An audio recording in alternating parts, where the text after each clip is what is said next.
आप सभी प्रिय मित्रों का आपके अपने चैनल एम्स गिल इंफोटेनमेंट में स्वागत है। आज हम आपको बीबी बसंत लता जी की जीवनी सुनाएंगे। बीबी बसंत लता की संक्षिप्त जीवनी से पता चलेगा कि सिख महिलाएं हर तरह की विकट और जोखिम भरी परिस्थितियों का सफलतापूर्वक सामना कर सकती हैं।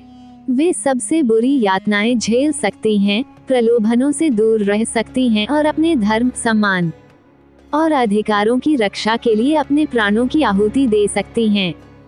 सिख महिलाएं सिख पुरुषों की तरह ही अच्छी संत सैनिक हैं।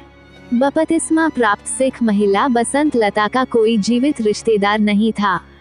उन्होंने अपना समय आनंदपुर में माता सुंदरी और उनके परिवार की सेवा में बिताया। सेवा ही उनके जीवन का एकमात्र मिशन था।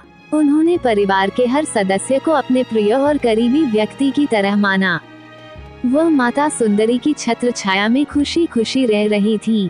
उन्होंने बसंत लता को भी अपनी बहन की तरह माना और दिल से उनसे प्यार किया।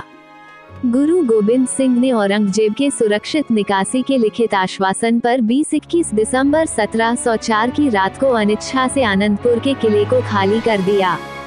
यह आश्वासन झूठा साबित हुआ और वजीर खान के नेतृत्व में मुगल सेना ने गुरु और उनके दल पर सिरसा नदी पार करने से पहले ही हमला कर दिया। बारिश हो रही थी और तेज हवा चल रही थी। नदी उफान पर थी। बारिश, ठंड, अंधेरे और भीषण लड़ाई के बीच सिखों में पूरी तरह से अफरा तफरी मच गई। माता सुंदरी और माता गुजरी राजकुमारों के साथ पालकियों में ले जाई जा रही थी, जिनकी सिखों द्वारा पूरी तरह से सुरक्षा की जा रही थी। बसंत लता साथ साथ चल रही थी। माता सुंदरी ने कई बार लता से पालकी में बैठने के लिए कहा। बसंत लता ने आदर के कारण माता के साथ बैठना पसंद नहीं किया और अंधेरे में चलते रहे। घोर अंधेरे और अफरा तफरी में वे लड़खड़ा कर गिर पड़ी। थोड़ी देर बाद जब वे उठी तो उनके साथी बहुत दूर जा चुके थे। उन्होंने खुद को कुछ मुगल सैनिकों से घिरा हुआ पाया। उन्होंने उनका डटकर मुकाबला किया, लेकिन सशस्त्र सैनिकों का सामना नहीं कर सकी और गिरफ्तार कर ली गईं। सैनिकों ने उन्हें अपने सरदार को उपहार के रूप में देने का फैसला किया।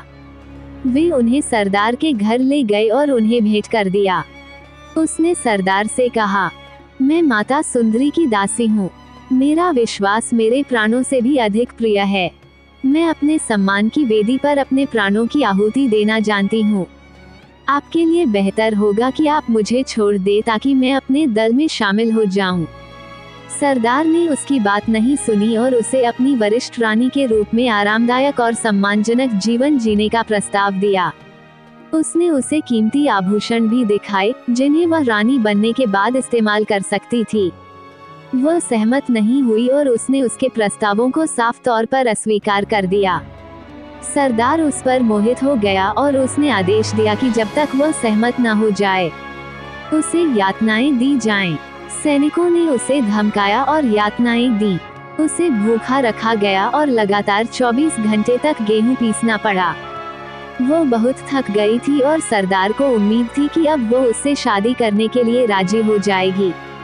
उसने अपनी मीठी बातों से उसे लुभाने की कोशिश की, लेकिन असफल रहा। जैसे ही उसने अपना चेहरा घुमाया, उसने चुपके से उसकी कमर से खंजर निकाला और जल्दी से उसे अपनी छाती में घोंप लिया। वो कुछ ही समय में मर गई और फर्श पर उसकी लाश और खून के अलावा कुछ नहीं पड़ा था। अब सरदार को एहसास हुआ कि उसने जो कहा था उसका मतलब था। वो बहादुर सिख महिला की बहुत प्रशंसा कर रहा था। वो नहीं चाहता था कि लोगों को इसके बारे में पता चले। वह सिखों से भी डरता था।